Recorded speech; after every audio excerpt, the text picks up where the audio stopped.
करून आज प्रभाग क्रमांक 3 व 16च्या महायुतीच्या भाजप शिवसेना या सभेसाठी आदरणीय जळगाव शहरातील लोकप्रिय खासदार आदरणीय स्मिताताई, आदरणीय जयकेकर महाराज, आदरणीय भागवत महाराज, आदरणीय कीर्तिताई, आशुभाऊ काळे, कैलासप्पा सोनवणे, भारतीताई सोनवणे, आदरणीय जयेश भाऊ भावसार, प्रदीप भाऊ रोटे, प्रल्हाद भाऊ सोनवणे, कल्पेश भाऊ सोनवणे, सुनील भाऊ सरोदे आणि आपल्या सर्वांचे आशीर्वाद ज्यांना आपण देणार आहोत त्या आदरणीय 3चे आणि 16चे सर्व उमेदवार अर्चनाताई संजय पाटील, प्रतीक्षाताई सोनवणे, प्रवीणजी कोल्हे, नीलू आबा, विश्वराजजी खडके, वंदनाताई इंगळे, रंजनाताई वानखेडे, सुनीलदादा खडके असे सर्व उमेदवार आहेत आणि सन्माननीय व्यासपीठ आणि समोर बसलेल्या सर्व माता भगिनी आणि आमच्या सर्व लाडक्या भगिनी, खरं आपण बऱ्याच वेळापासून आलेला जास्त वेळ घेणार नाही, पण मी एक आपला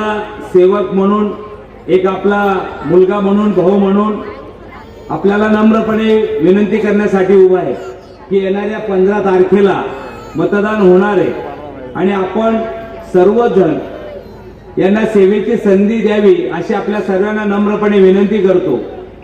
याच्यामध्ये कमळ आणि धनुष्यबाण हे दोनच निशाणे आपल्या याच्यामध्ये आणि या माध्यमातून 16 मध्ये तर सर्व तिघी कमळच आहे, एक बिनविरोध झालेले, याच्यामध्ये 3 कमळ आणि 1 धनुष्यबाण आहे आणि या माध्यमातून आपण सर्वांनी त्यांना प्रचंड मताने आशीर्वाद द्यावे आणि निवडून द्यावे अशी सर्व नम्रपणे विनंती करतो।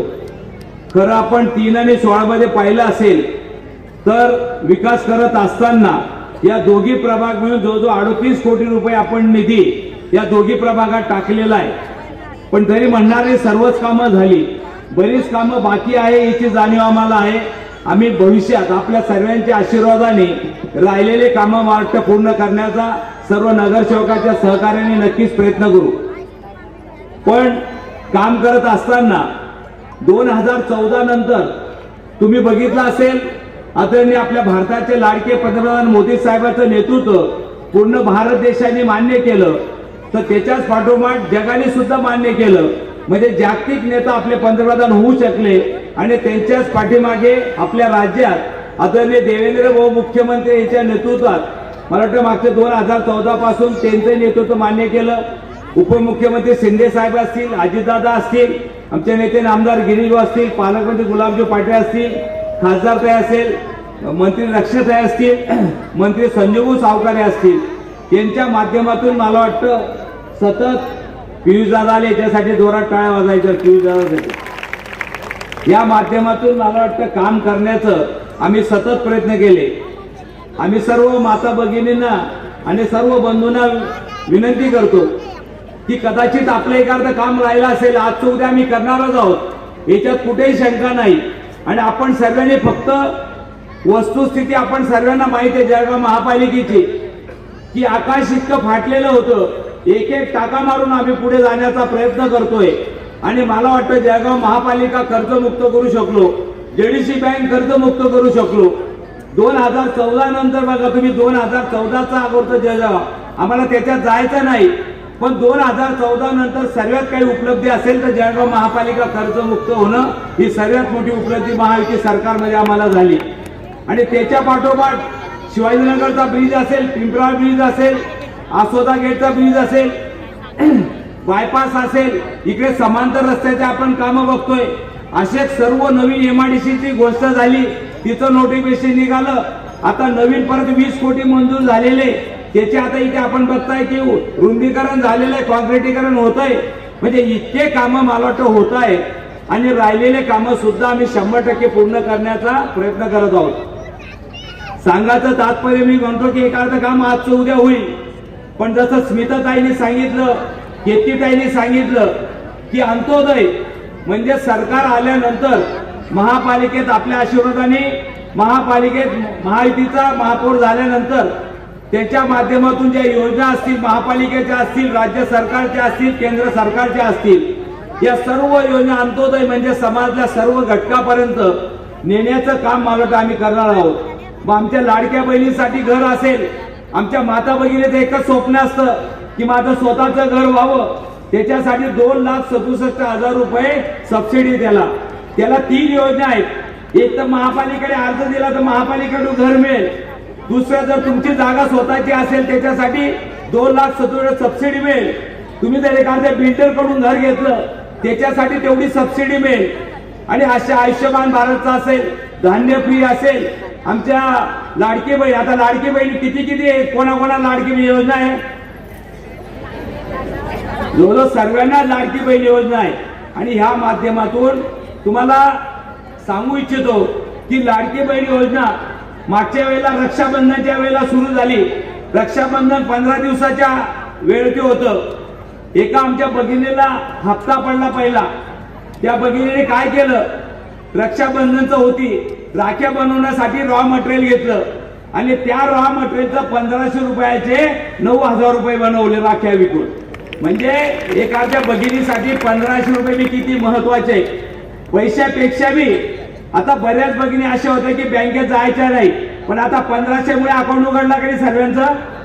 हे का झालं, कारण देवाभाऊंनी आपल्याला ती लाडकी बहीण योजना सुरू केली, आदरणीय शिंदे साहेबांनी सुरू केली. आणि हे करत असताना याच्या पाठोपाठ 1500 रुपयापेक्षा आमची आता बँकेमध्ये पद निर्माण झाली. आमची भगिनी बँकेत गेल्यानंतर 1500 रुपये बँके मॅनेजरला माहिती आहे की हिच्या दर महिन्याला 1500 रुपये मिळणार आहेत. यांच्या मुलाला आता एज्युकेशन लोन मिळेल, त्यांना होम लोन मिळेल, छोटा मोठा उद्योग करण्यासाठी लोन मिळेल. आता बँकेमध्ये तुमची पद निर्माण झालेली. तुमचं अकाउंट नव्हतं तर बँक मॅनेजर उभं केलं असतं का तुम्हाला, पण आता बँकेमध्ये पद निर्माण झालेली. आणि आता बँक मॅनेजर आपल्याला होम लोन देऊ शकतो, मुलांच्या एज्युकेशन लोन देऊ शकतो, छोट्या मोठ्या व्यवसायासाठी सुद्धा कर्ज देऊ शकतो. या लाडक्या बहीण योजनेचा इतका मोठा फायदा झालेला आहे. आणि म्हणून आमची विनंती की या सर्व योजना राबवत असताना आम्हाला घर त्यांना द्यायचंय, प्रत्येकाला स्वतःचं घर झालं पाहिजे, धान्य फ्री मिळालं पाहिजे. आणि हे सर्व देत असताना प्रत्येक माणूस सुखी आणि समृद्धीचा कसा होईल. आणि या बरोबर मला वाटतं आपण बघत असाल, आपण स्वतःचं घर देत असताना आता दवाखान्याची सुद्धा 5 लाखाची आयुष्यमान भारत गॅरंटी घेतली मोदी साहेबांनी की आता कोणालाही 5 लाखापर्यंत 1 रुपया खर्च येणार नाही. याचं सर्व जो खर्च तो केंद्र सरकार करेल. त्याच्या पाठोपाठ राज्य सरकारने सुद्धा महात्मा ज्योतिबा फुले 5 लाखापर्यंत गॅरंटी घेतली. त्याची पण मुख्यमंत्री सहाय्यता जर तुम्हाला याच्यात कुठेही बसला नाही तर 2 ते 3 लाखापर्यंत मुख्यमंत्री सहायता निधी आपल्याला मिळतो. म्हणजे इतक्या मोठ्या योजना या तुमचं सर्वसामान्य माणसाला देण्याचं काम महायुती सरकार करतंय. आणि या माध्यमातून म्हणून आम्ही आपल्याला विनंती करतो की जसं आपण केंद्रातलं सरकार दिलं, आशीर्वाद दिले, पहिलं इंजिन जोडलं, दुसरं राज्यातले आपण आशीर्वाद दिले, राज्यातलं सरकार जोडलं, मोदी साहेब तिसऱ्यांदा पंतप्रधान झाले, देवेंद्र भाऊ तिसऱ्यांदा मुख्यमंत्री झाले, आणि मी सुद्धा तुमच्या आशीर्वादाने तिसऱ्यांदा आमदार होऊ शकलो. हे तुमच्या आशीर्वादामुळे होऊ शकलेलं आहे. आणि म्हणून आपल्याला गल्लीपासून तर दिल्लीपर्यंत जर सरकार असेल तर आपल्याला काय काय योजना मिळू शकतात. आमचं स्वतःचं घर होऊ शकतं, आमच्या हॉस्पिटलला मदत होऊ शकते, आम्हाला धान्य मिळू शकतं. अशा सांगण्यासारख्या हजारो योजना आहेत की त्या मिळू शकतील. लाडकी बहीण मिळेल, ग्रामीण मध्ये असेल लखपती दिदी मिळेल, मुद्रा लोन मिळेल 20 लाखापर्यंत. आता मुद्रा लोन आहे बिगर व्याजाचं, बिगर गॅरंटीचं, ते मुद्रा लोन आपल्याला मिळेल. आणि ते अर्चनाताई बसले, कितीतरी महिलांना मुद्रा लोन मिळवून दिलं की त्याच्या माध्यमातून स्वतःच्या पायावरती उभं राहण्यासाठी. आणि मला वाटतं ह्या योजना खूप महत्वाच्या आहे की आत्मनिर्भर बनवत असताना मला वाटतं, कारण आपली भगिनी सक्षम झाली तर परिवार सक्षम होतो, परिवार सक्षम झाला तर समाज सक्षम होतो, आणि समाज सक्षम झाला तर देश सक्षम होतो. आज देश बघा तुम्ही 2009-10 आणि 14च्या अगोदर पाहिला असेल तर आमचा देश हा 9व्या 10व्या क्रमांकावरती होता. आता आम्ही 4थ्या क्रमांकावरती आलो आहोत. जपान गव्हर्नमेंट जे आम्हाला मेट्रोसाठी कर्ज देते, ते मेट्रो जे कर्ज घेतो ते जपान गव्हर्नमेंट सुद्धा आर्थिक व्यवस्थेत आम्ही त्यांच्या पुढे गेलेलो आहोत. आता म्हणजे त्यांना मागे टाकलेलं आहे. असे आपल्याला पंतप्रधान भेटलेले.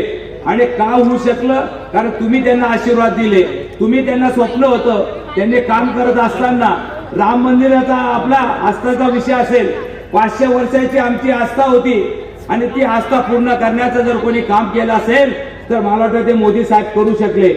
मी पुन्हा आपल्याला विनंती हीच करतोय की हे तुमचं मत हे काय करू शकतं. आपण या विकसित भारताचे भागीदार होऊ शकतो. तुमचं महाराष्ट्राचं विकसित महाराष्ट्राचे आपण भागीदार होऊ शकतो. या विकसित महापालिकेचे आपण साक्षीदार होऊ शकतो, भागीदार होऊ शकतो.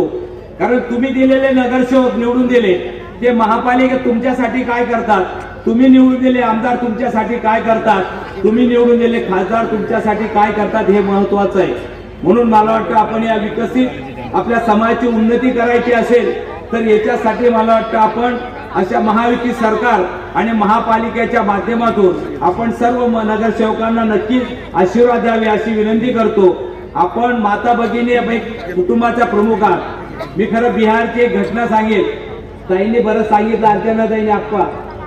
ज्या वेळेला एका मेढेवाल्याने एका महिलेला विचारलं की आप किसको वोट दोगे, पहिले अगोदर माणसाला विचारलं तर माणूस म्हटलं की हम कंदील को दोगे. कंदील होता तिथला विरोधकाचा, कमळाच्या विरुद्ध कंदील होता तिथे बिहारीचा लालूंचा, त्याला कंदीलला वोट दिल असं म्हटलं. आणि तो भैरत गोट्यावरती होता आणि भगिनी मधून आले, त्यांना विचारलं दीदी आप किसको वोट दोगे, बोले मैं तो कमल को दूंगी. बोले क्यों, पति ऐसे बोल रहे तुम ऐसे बोल रहे. बोले मैं अभी तक चूल्हे पे स्वयंपाक बनाती थी, खाना बनाती थी, अभी मेरे को उज्जवल गैस से गैस मिला है, मेरी सबसे तकलीफ कम हो गई, मोदी साहब ने मेरे को गैस दिला के दिया, मेरा परिवार सुखी हो गया. नहीं तो रोज लकड़ी लेने जाना पड़ता था, चूल्हे पे खाना बनाना पड़ता था. आज मोदी साहब के कहने की वजह से उज्ज्वला गैस मिला, मेरी दिक्कत कम हो गई. नहीं तो चूल्हा हम फूक फूक के सब दूर हमारे पेट में जाता था और बीमार गिरते थे. ते त्या बाईचं ऐकलं आणि परत माणसाला विचारलं तर माणूस म्हटला की मैं भी कमल को वोट दूंगा. तर तुमचं इतकं परिवर्तन तुम्ही करू शकता घरामध्ये. तुम्ही सांगितलं पतीला मुलाला की कोणाला वोट करायचं. माझ्या हिशोबाने कमीत कमी आप्पासाहेब 4000 महिला असतील आणि बरेच पुरुष असतील. सर्वांना सांगू इच्छितो की आपण जर ठरवलं, एका घरात 4 मतं असतात, 4 पकडले तर 16,000 मतं होतील आप्पासाहेब. म्हणजे आजच 8 नगरसेवकांची गुलाल टाकायला हरकत नाही अशी वस्तुस्थिती आजच दिसते आहे. आणि म्हणून आपण यांना सेवेची संधी द्यावी आणि येणाऱ्या 15 तारखेला आपण मतदान करावं.